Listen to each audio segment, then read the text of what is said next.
xëccoo bi am wala boog sax maître Moussa Diop mi ñu fi dénkoon Dakar Dem Dikk daal ci ay jamono moom ginnaaw bi Ousmane Sonko defee sorteem ni bi njabootam defee naka sul noonu jël na vidéo bi envoyé ko yor justice moom daal maître génn na nee na vidéo boobu moo ko njëkk a génne waaye Ousmane génnewu ko Alaaji Modou.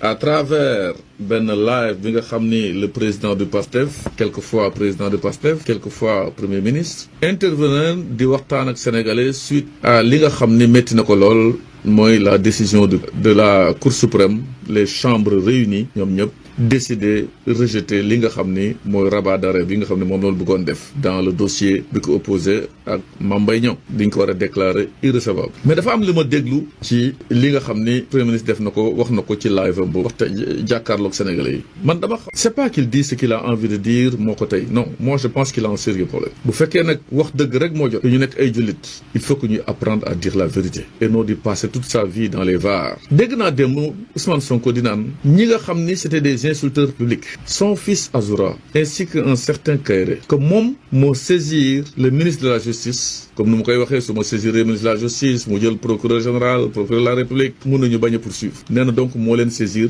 que moom moo tax ñu téye leen de qui se moque-t-il est-ce qu'il s'entend parler yenn saa yi tout le Sénégal sait que l'arrestation de et la condamnation de monsieur Azoura et de Kairé c'est à la suite d'une dénonciation que moi Moussa Diop j'ai faite maa ko def man maa génnee à travers si sama page Facebook li ma dégg li ma gis mu ñaaw ma jël ko teg ko ci net bi wax procureur de la république il faut intervenir pour faire cesser ça képp ku ko mës a def nag nga bokk nguur wala bokkoo ci da nga war a réagir monsieur le procureur de la république mais moment boobu moom fu mu nekkoon tey lay wax ne moom moo saisir le procureur de la république moo à travers le ministre de la justice c'est archi faux je ne vais pas jusqu'à dire monsieur le premier ministre que vous mentez vous savez que ragalu ma la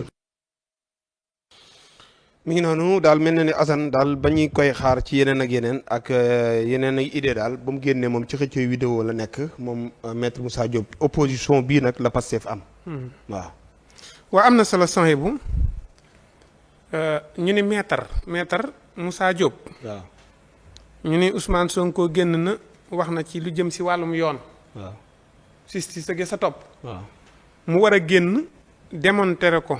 wax ko ni ko lii la si yoon wax lii la si yoon wax lii mënut a nekk lii nangam ñun sénégalais yi ñu xam ñëpp di ko xaar ci loolu ndax wax dëgg yàlla borom xam-xam la mais muy wàcc di xëccoo ab vidéo loolu moom wax dëgg yàlla man maa ngi koy ñaawlu te mayit maa ngi jéggulu sénégalais yi yow waaw ci naan dama leen wax ni leen maître Moussa Diop deful dara vidéo bi dafa nekk ci internet bi di windeelu nit ñi di ko dugal seeni TikTok Moussa Diop dugal ko ci ab Facebook tam loolu dong la waaye deful dara. yow loolu nga doon wax ni bàyyi leen jàmbur. waaw ni bàyyi leen jàmbur.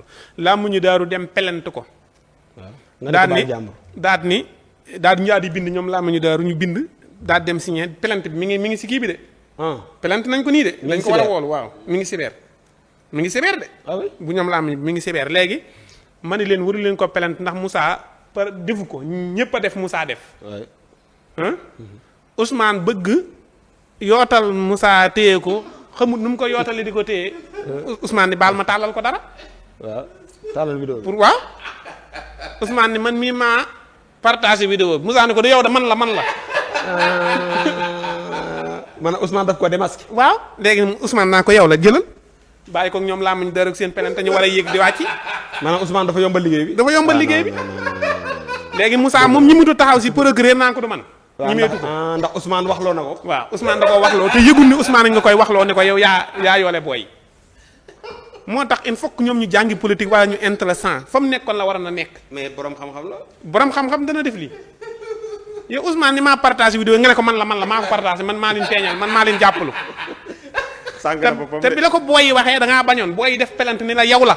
ngeen leen du man ñaan dafa dawoon. waaw nga ñëw ñaan man booy làmmiñu daaru taxaw ni la yaa ko kii ñoom ñëpp ñu dugal seeni pelante yaakaar ñetti pelante la ko làmmiñu daaru dóor. làmmiñ ke dañu woon dinaa ko tëj. ñett la ko dóor ñu war ko woolu waaye yoon di naatable ba xam vidéo comme ni ko Assane waxee bu ñëpp partagé la Moussa partagé ko wala moom mu ñëw jëli rek ni man maa dem jëli ko dagg kii ko man la ah boo àggee dañ ko leeral di Moussa. Moussa dina la partagé waat de. ah déet Moussa tey du ma partagé Moussa posté woon na la. waaw nee na affaire bàyyi Assane moom manipulation jeex na.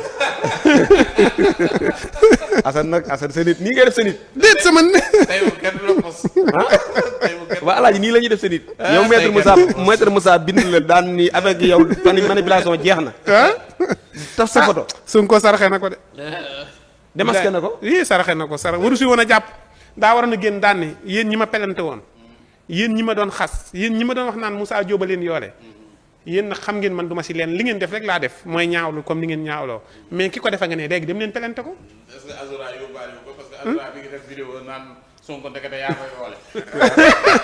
voilà léegi nag xëccoo na ko nee na man la léegi kay Azura na dem pelante ji ko. na dem dolli si ñetti pelante nga koy xaar ñoom la ko gaa yi dóor. ñett lañ ko dóor confirmé na kay man kay mënutuma si dara Moussa. maa ngi lay siyaar ba waaye pare naa ci de. non Assane nag seen i man dama ko doon jàppal tànk de. waaw non yow ko yàgg nga ko jàppal. yàgg naa wax ne Moussa bàyyi leen jàmbur bi ñëpp dañoo partagé mu partagé ndekete moom moo def lépp moo dem jonguru osoraak gi ñuy live mu leen di jonguru bañ saaga mu capturé ko posté ko. xam mu ne woon moom la. macha allah Ndiobo. waaw.